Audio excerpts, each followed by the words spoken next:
ఒక మంచి వార్తను తెలియచేయాలని అంతా ఆశతో వచ్చి ఉన్నాం.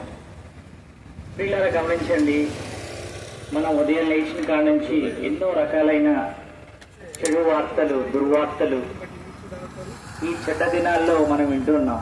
ఎక్కడ చూసినా మోసము, ఎక్కడ చూసినా అన్యాయము, అక్రమము లోకంలో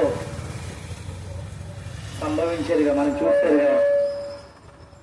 ఎక్కడ కూడా న్యాయం అనేది మానవుడు పాటించలేని వాడిగా, తన సొంత ఆశను నెరవేర్చుకునేవాడిగా, ఈ లోకంలో ధన వ్యామోహంలో, లోకంలో ఎంతో పాపంలో మానవుడు జీవించిన వాడిగా ఉంటున్నాడు.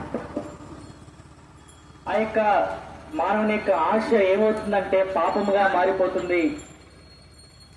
ఈ లోకంలో తన యొక్క ఆలోచనలు, తన యొక్క తలంపులు, తన యొక్క ఊహ అంతా కూడా కేవలం చెడ్డదిగా ఉంది, దేవునికి ప్రతికూలంగా ఉంది, దేవునికి మానవునికి మధ్యలో అడ్డుగోడ వచ్చినట్టుగా ఉంది. ఈ అన్ని రకాలైన పాపములు తీసివేసుకున్న కొరకే మానవుడు ఎన్నో ప్రయత్నాలు చేస్తున్నాడు. అన్నదానం చేస్తున్నాడు, గోదానం చేస్తున్నాడు, భూదానం చేస్తున్నాడు, నేత్రదానం చేస్తున్నాడు, ఏకంగా తనకున్నదంతా కూడా నిలువుదానం చేసిన వాడిగా ఉంటున్నాడు. ఈ పాపం తీసివేసుకుంటూ కొరకి ఎక్కడెక్కడికో వెళ్తున్నాడు, ఏ స్థలాలకో వెళ్తున్నాడు, కానీ ఆ పాప భారాన్ని తీసుకోలేని వాడిగా ఉంటున్నాడు. పాపము పోగొట్టుకోకపోగా ఎంతో నష్టాన్ని, కలతను, కలవరాన్ని సంపాదించుకునేవాడిగా ఉంటున్నాడు.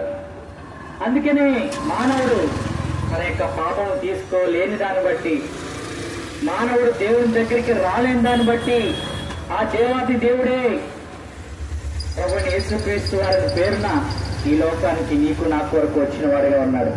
ఆ దేవాది దేవుడు నిన్ను నన్ను సృష్టించిన సృష్టికర్త అయిన దేవుడు తన యొక్క రూపంలో, తన యొక్క స్వరూపమున నిన్ను నన్ను సృష్టించి తన యొక్క జీవాలు ఊదిన దేవుడు. నీవు నేను నశించిపోవడం ఇష్టం లేక ఆ దేవాది దేవుడు ఈ లోకానికి మానవ రూపిగా వచ్చినాడు. దాన్ని క్రిస్మస్ అన్నారు. తన ప్రజలను వారి పాపం నుండి ఆయన రక్షించిన గనుక ఆయనకి యేసు అని పేరు పెట్టబడింది.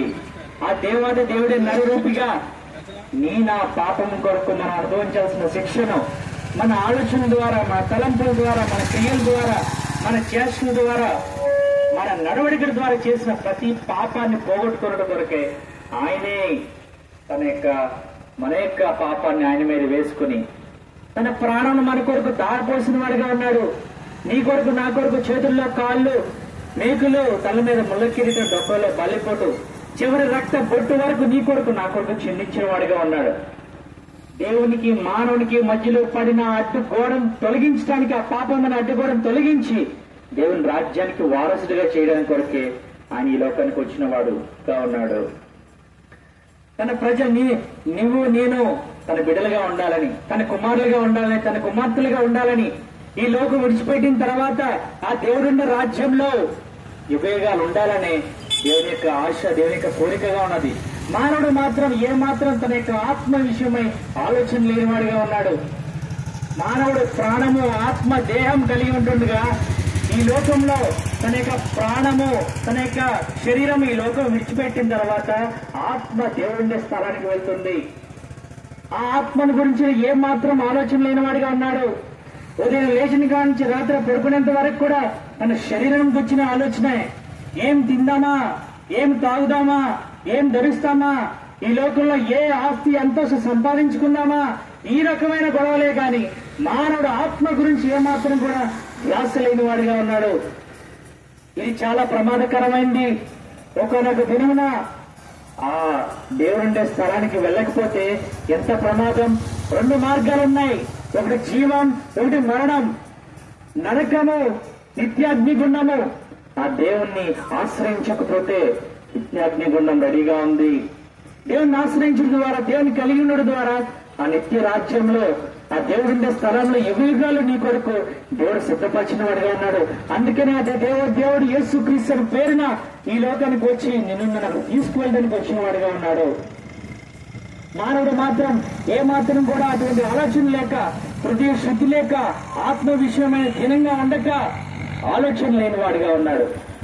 అందుకనే ఈ ఉదయకాల సమయంలో దేవునికి వచ్చిన వార్త నీ యొక్క వీధులకు వచ్చింది, నీ యొక్క ఇంటి ముంగడి దగ్గరికి వచ్చింది. నీ హృదయపు ద్వారం తెలిసి నువ్వు యేసుక్రీస్తు ప్రభువుని అంగీకరించడం ద్వారా నీ జీవితమే మారిపోతుంది. నీకున్న ఏ శోధనైనా తొలగిస్తాడు, నీకున్న ఏ వ్యాధులైనా తీసివేస్తాడు, నీకున్న ఏ పరిస్థితినైనా తొలగించి నీకున్న దుఃఖాన్ని, వేదన్ని, బాధని, కన్నీరుని అన్నిటినీ తీసివేసి నీకు శాంతి, సంతోషాన్ని, సమాధానాన్ని అనుగ్రహించేవాడుగా ఉంటాడు. యేసు అంటే ఏదైనా నీ కొరకు చేసేందుకు సిద్ధంగా ఉన్నాడు. నువ్వు ఆయన దగ్గరకు వచ్చడమే ఆలస్యం, నీ జీవితమే మారిపోతుంది. నీ జీవితంలో ఆ సంతోషాన్ని ఎవరు కూడా నీ దగ్గర నుంచి తీసివేయలేరు. ఆ దేవుడి దేవుడు నీ కొరకు నా కొరకు చిందించిన రక్తం ప్రతి పాపం నుండి కడిగి మనల్ని మానవుని శుద్ధునిగా చేస్తుంది. నేడు నీవు ఆయన మాట అంగీకరించినేడా ఎంత మేలు పొందుతావు, ఎంత క్షేమం పొందుతావు, ఎంత ఆనందం పొందుతావు. అందుకనే యేసుక్రీస్తు ప్రభువుని ఉదయకాల సమయంలో నువ్వు అంగీకరించు, నీ జీవితంలో ఎంతో మేలు, క్షేమం, ఆశీర్వాదం పొందేవాడుగా ఉంటావు. మరి ఎవరి వల్ల రక్షణ కలగదు, ఈ నామం వల్లే మనం రక్షణ పొందవాలి. కానీ ఆకాశం కింద మనుషులు ఇవ్వబడిన మరి ఏ నామనో కూడా మనం రక్షణ పొందలేము. యేసు మందు విశ్వాసం ఉంచము, అప్పుడు నేను నీ ఇంటి వారిని గొప్ప ఆత్మరక్షణ పొందుతారు. మీ కొరకే ప్రార్థన చేస్తాం. ప్రేమల తండ్రి, పరిశుద్ధుడైన దేవా, నీ ఘనమైన ఉన్నతమైన శ్రేష్టమైన నామడంలో ఉదయకాల సమయంలో ఈ కార్యకర్త కొరకు గ్రామంలో ప్రభావ మరి ఈ వీధిలో మేము కూర్చున్న వార్త ప్రకటించడానికి ఇచ్చిన సమయాన్ని బట్టి మీకు ఎంతో వందనాలు.